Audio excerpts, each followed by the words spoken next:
Hello everyone, আজকে কিন্তু নিয়ে এসছি একটা থালা ডিজাইন ভিডিও নিয়ে। আজকে এই থালাটাকে ডিজাইন করা যাক।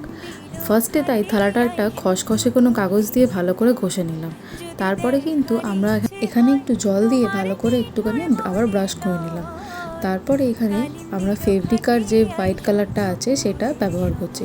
একটু জল মিশিয়ে নিয়েছি সে কালারটার মধ্যে। ভালো করে কালারটা হয়ে যাওয়ার পর একটু শুকিয়ে নিয়েছি কালারটা। এবারে কিন্তু এর উপর অ্যাপ্লাই করব রেড কালার ফেব্রিকারই। তোমরা এখানে অন্যান্য কোনো রঙও ব্যবহার করতে পারো ক্যামেলের, তো আমি এখানে ফেব্রিকাটাই ব্যবহার করছি। তো রেড কালারটা শুকিয়ে যাওয়ার পরে আজকে কিন্তু আমি আমার কম্পাসটাকে একদম খুঁজে পাচ্ছিলাম না, তাই একটা থালা দিয়ে মেজারমেন্ট নিয়ে আমরা সার্কেলটাকে ড্র করে নিলাম। তারপরে হোয়াইট কালারটা দিয়ে সেই সার্কেলটাকে একদম ড্র করতে থাকলাম। এবার তারপরে কিন্তু তোমরা ফার্স্ট সেটা কিন্তু আমি ফার্স্টে একদম থালাটাকে কিন্তু জলে একটুখানি বেশ কিছুক্ষণ ডুবিয়ে রেখেছিলাম, নইলে কিন্তু আমরা যে কালারটা করব থালাটার উপরে সেটা কিন্তু পুরোটাই তাহলে মানে রঙটা একদম সোক করে যাবে। তো তোমরা যদি একটু আগে থালাটা একটু জলের মধ্যে ভিজিয়ে রাখো তাহলে কিন্তু এটা খুব ভালো কাজ দেবে। তারপরে আস্তে আস্তে ডিজাইনটা করতে থাকলাম।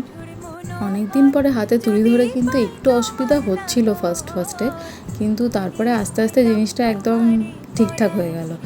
আর যাদের কিন্তু ওই ডিরেক্ট তুলি দিয়ে করতে অসুবিধা হয় তাহলে কিন্তু তোমরা ফার্স্টে এটাকে ড্রও করে নিতে পারো। তোমরা যে ডিজাইনটা করতে চাইছো সেই ডিজাইনটা কিন্তু আগে থালার রঙের উপরই তোমরা পেন্সিল দিয়ে বা যে কোনো হোয়াইট কালারের কোনো কিছু দিয়ে পেন্সিল টাইপের, তো তোমরা আগে ওটাকে ড্র করে নাও, তারপরে তার উপর থেকে কালার করো। তাই জিনিসটা আরও বেশি করতে কিন্তু তোমাদের সহজ হবে।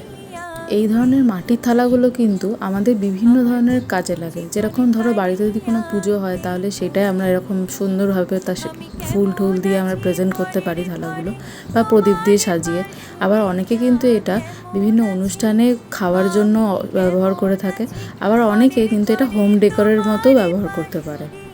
এরকম থালা কিন্তু তোমরা নিজেদের মতো করে কাস্টমাইজ করতে পারো।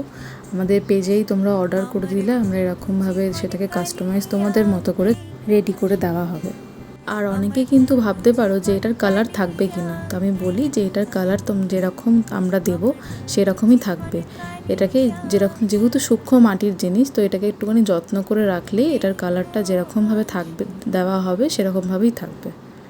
আর আমরা এখানে ব্যবহার করেছি ডেকরের ভার্নিশটা যদি আমরা দিয়ে দিই কাজের শেষে, তাহলে কিন্তু যেটা আমি ফার্স্টে বলছিলাম যে কালার থাকার কথাটা, এই ভার্নিশটা ব্যবহার করলে কিন্তু যেরকম শাইন করবে জিনিসটা সেরকম কিন্তু তোমাদের কালারটাও থাকবে।